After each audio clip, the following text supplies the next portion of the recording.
রাজধানীতে স্বেচ্ছাসেবক দল নেতা মুসাকবিরকে গুলি করে হত্যার প্রতিবাদে কাউরান বাজার মোড় অবরোধ। আজ রাত 10টার দিকে বসুন্ধরা শপিং মলের পিছনে মুসাব্বিরকে গুলি করে দুর্বৃত্তরা। একদল সন্ত্রাসী হুন্ডা দিয়ে এসে আমার ভাইকে গুলি করে আমার ভাইয়ের যদি কিছু হয় পুরো ঢাকা চলাচল করে দেওয়া হবে।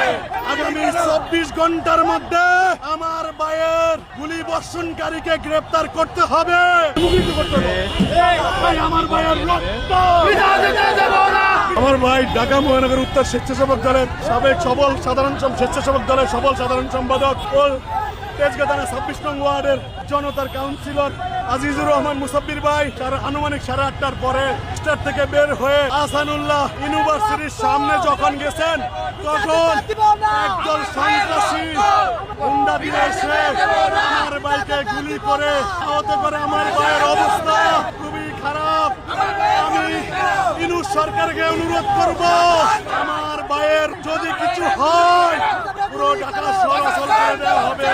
আপনারা আগামী 24 ঘন্টার মধ্যে আমার ভাইয়ের গুলি বর্ষণকারীকে গ্রেপ্তার করতে হবে, অন্যথায় পুরো ঢাকা চলাচল করে দেওয়া হবে। ইউনূসকে বলতেছি, এক বিপ্লবীকে খুন করা হয়েছিল, তখন সন্ত্রাসী ইন্ডিয়া পালিয়ে গিয়ে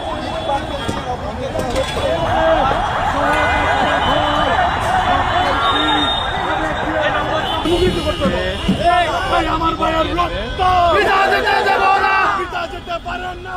আমার ভাইয়ের রক্ত আমার ভাইয়ের রক্ত পিতা যেতে পারে না।